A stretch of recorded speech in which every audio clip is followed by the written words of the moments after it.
Welcome, friends, feelers, and healers. This is Inconvenient Joy. I am your host, Anita, and welcome to the first episode. So, I'm talking about inconvenient joy because in my life, joy has been extremely inconvenient. And when I talk about joy, I'm talking about happiness, being your best self, whatever the hell that means for you. That is exactly what I am talking about. And now, the reason why it's been inconvenient for me is because I didn't grow up in a childhood, in a home that nurtured my happiness.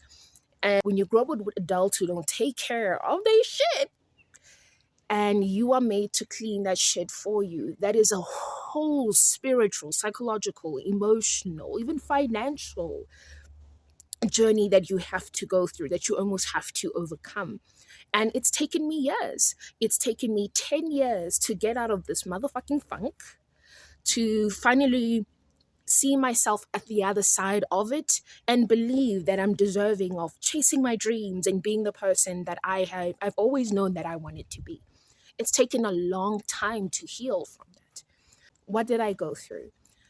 I grew up with narcissistic parents, and my father was the quintessential, emotionally absent, but thrived on his children failing. So he almost built a sense of failure in each of our identities. And I was no exception. I was the firstborn. And with my mother, emotionally also checked out, but also she emotionally checked out, so also emotionally absent and neglectful, but she was also a bystander. So things didn't really hit the fan until I came into my 20s. I came into my 20s and I was so confused. What started to feel very alarming about my childhood, even though I wasn't able to put a finger on it, was how I was not able to cope as an adult.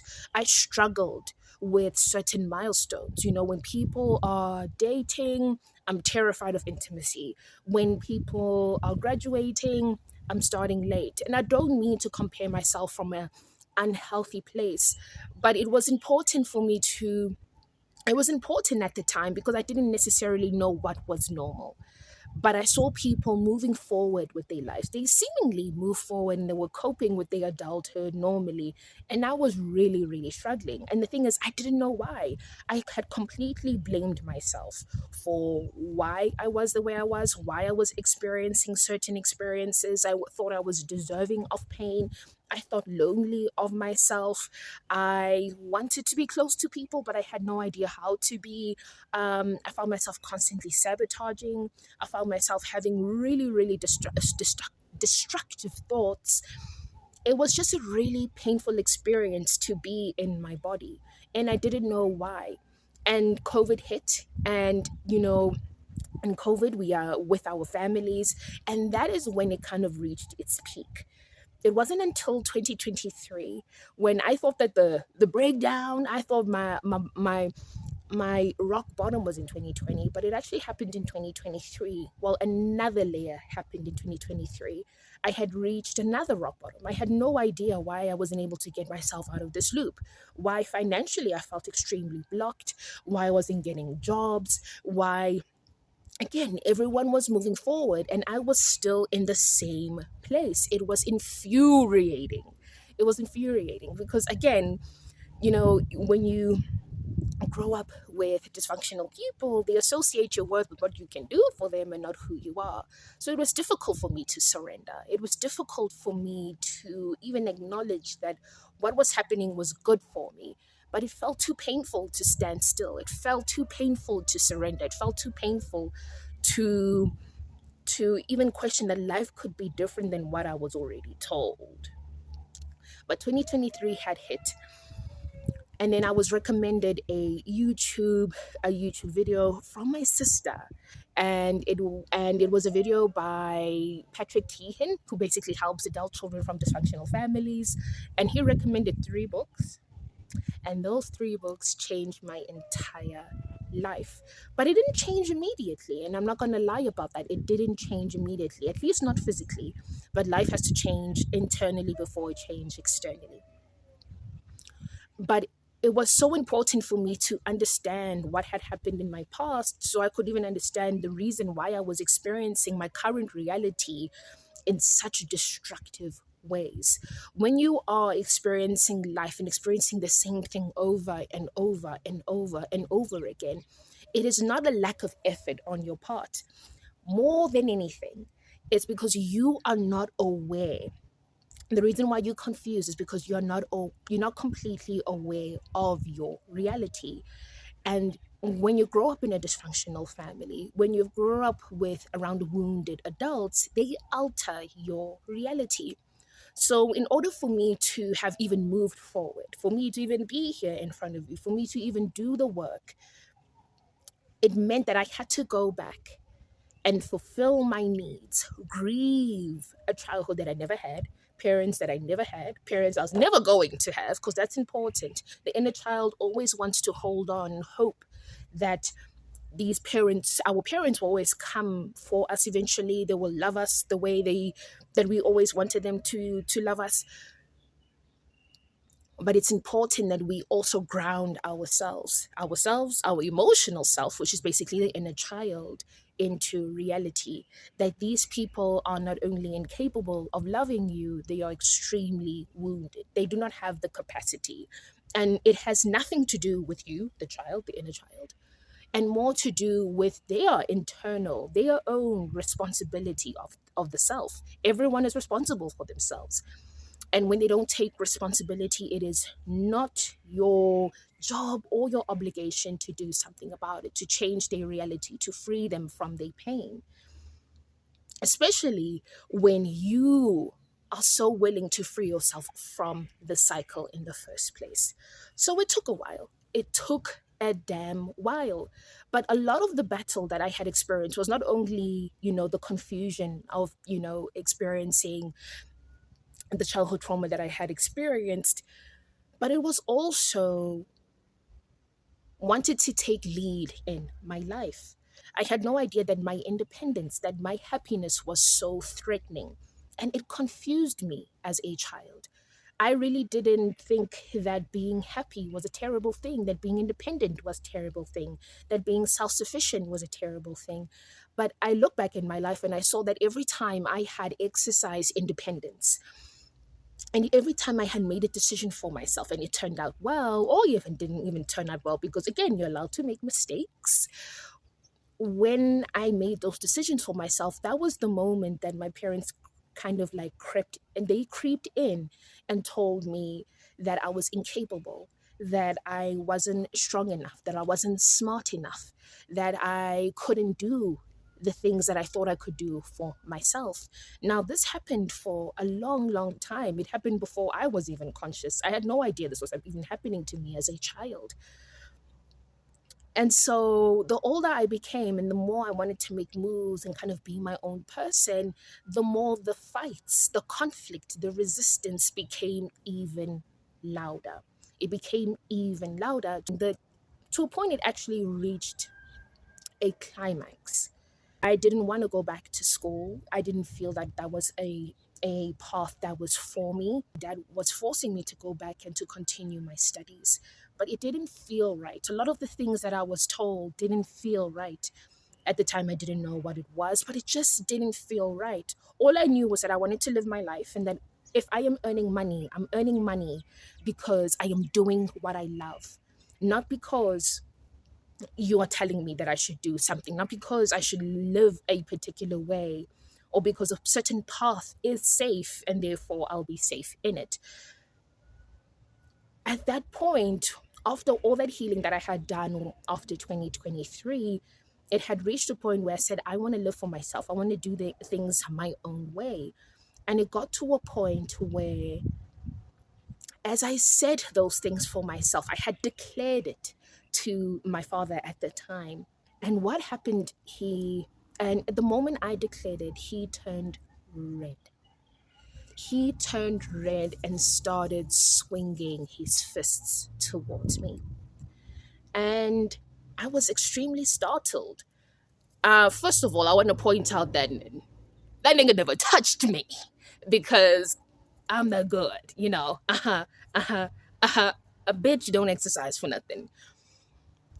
But all jokes aside, it was heartbreaking. It shattered my world.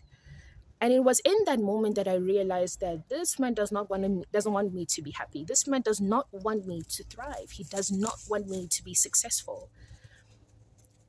To throw fists at a person who declares life over their own life, my God, man, what the fuck am I dealing with at this point? I thought I was dealing with an insecure person. At this point, you just thriving on my downfall. That was hard, when you have a background that tells you that you are not lovable because of who you are, that it's impossible to love you, that loving you is so hard. When you come from a background where people treat you that way, your authenticity, you even start to question it. And it takes a lot of courage to show up in front of the camera, share your story. And however this lands, it lands.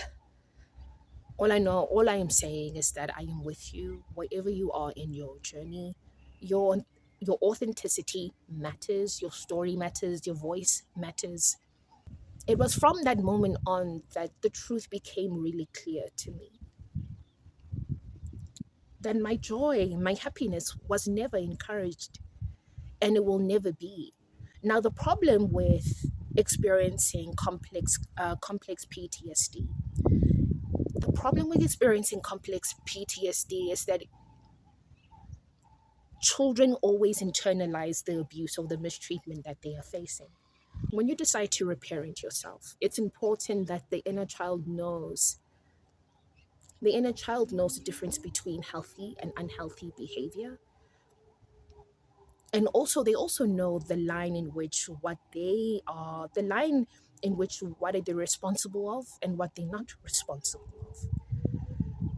In that moment, it would have been easy in that moment for me to internalize that, damn, I shouldn't think big. I shouldn't want more for myself. I shouldn't. Because at the end of that, the moment I declare that I want something, a bigger life, a better life, a happier life, I get attacked.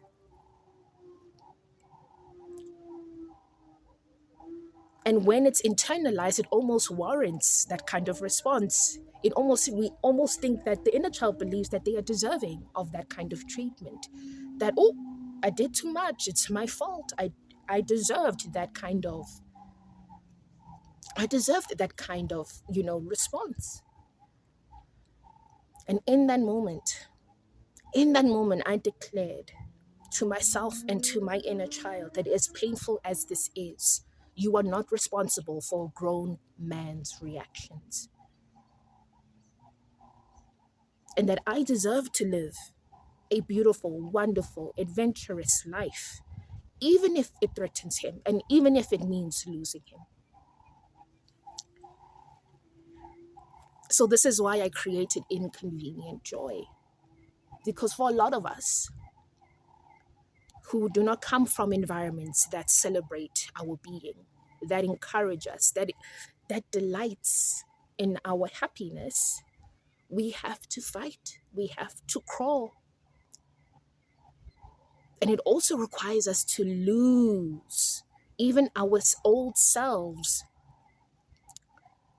to align with the life that we want. And our old self also means losing the people we knew or the people that we thought we wanted to take with us. Whatever that looks like for you, I want you to know that your journey is valid. This is not about perfection. This is about complexity and accepting it, that we live in the gray. Life is full of gray. And most importantly, it's about honoring your truth. And if your happiness requires you to leave people behind, even leave your old self behind, honor that. Honor that. We are so capable of embracing the grief that is necessary to clear out the hurt within us so we can open ourselves up to brand new beginnings. So, this is why I started the podcast anyway, because happiness, joy, whatever that looks like for you, and it should always be self defined, might I add, it always should be self defined, is not always easy in being in pursuit of it. But if it means that you're more honest, more fulfilled, more true, more safe, I see you. I do. Yeah, I see you.